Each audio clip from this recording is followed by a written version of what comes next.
Oke, kalau di video pembelajaran mengenai etanol, kita sudah membahas mengenai biochemical. Jadi di etanol kemarin ada step tentang fermentasi dan juga hidrolisis. Sekarang kita akan berpindah ke thermochemical. Jadi kita akan membahas mengenai pirolisis. Kita nggak akan bahas semua proses, yang kita bahas adalah tentang pirolisis karena berkaitan dengan topik asap cair. Oke, kita langsung bahas aja mengenai asap cair.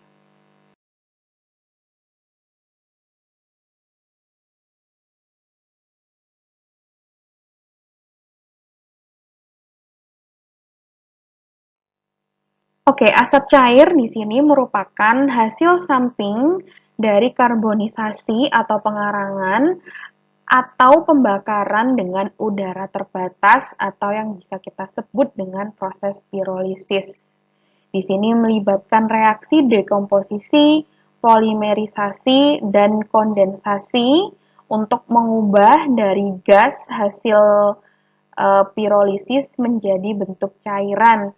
Karena di sini tulisannya atau topiknya adalah asap cair. Mungkin kalian bingung ya, asap kok cair gitu kan? Biasanya kalau kalian googling, kalian bisa memakai keyword liquid smoke. Jadi smoke atau gas atau asap hasil pirolisis nanti akan dikondensasi untuk membentuk fase cair sehingga kita sebut sebagai asap cair. Biasanya asap cair itu bisa digunakan untuk berbagai hal.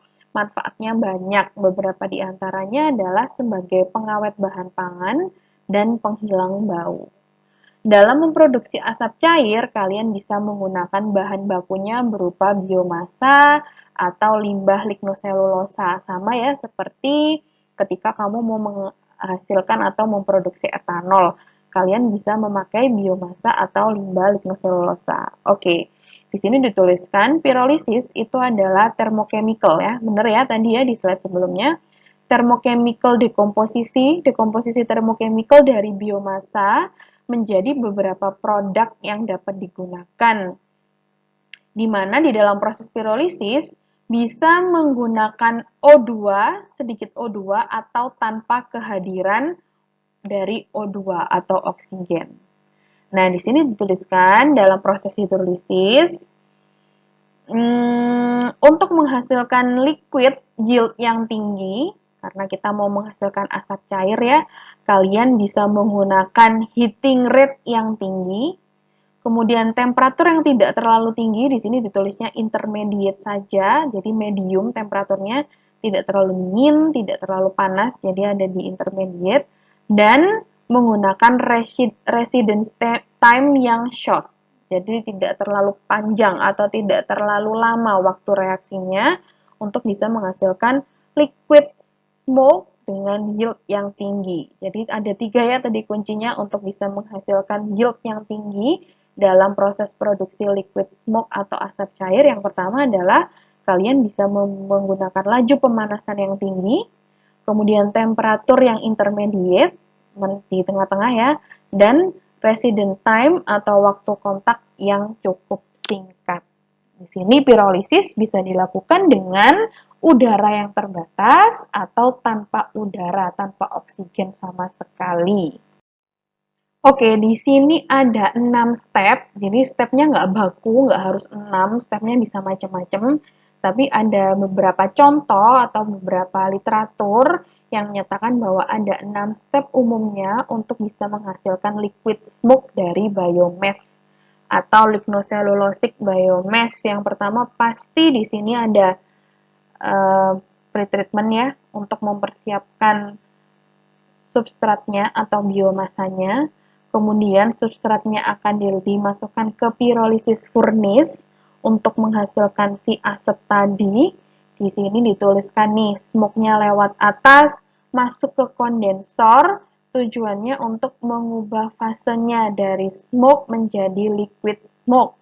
Nah, liquid smoke-nya masuk ke separation, di sini untuk memisahkan bahan organik yang mengandung bahan-bahan yang tidak sehat, karena tadi tujuan atau manfaatnya kan bisa digunakan sebagai pengawet makanan. Nah, karena pengawet makanan, maka bahan-bahan organik yang tidak sehat atau punya tingkat racun yang sangat tinggi, maka harus dihilangkan dulu di proses separasi. Kemudian masuk ke filter untuk menghasilkan smoke kondensat yang siap dipasarkan.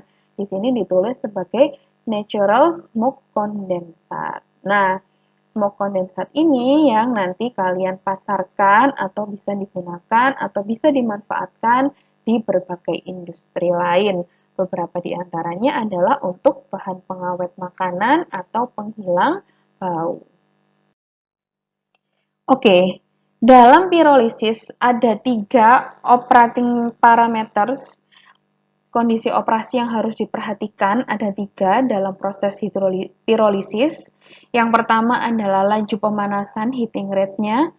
Kemudian final temperaturnya, temperatur dari pirolisis itu sendiri, dan resident time-nya di reaction zone-nya. Jadi waktu reaksinya. Jadi ada 3 kunci ya.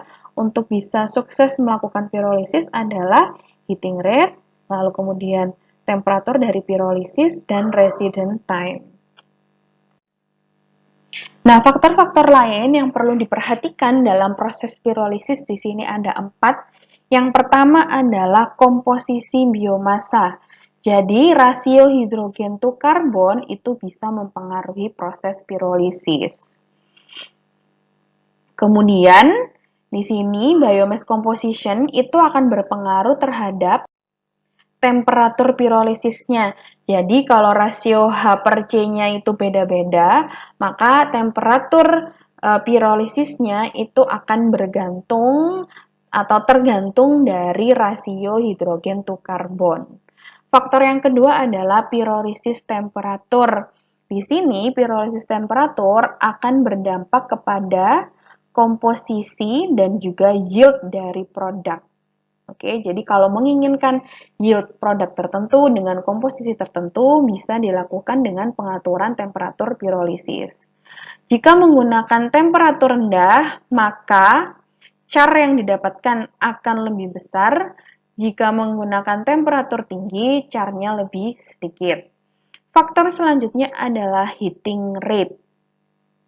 Sama seperti pirolisis temperatur, heating rate berdampak pada komposisi dan juga yield dari produk.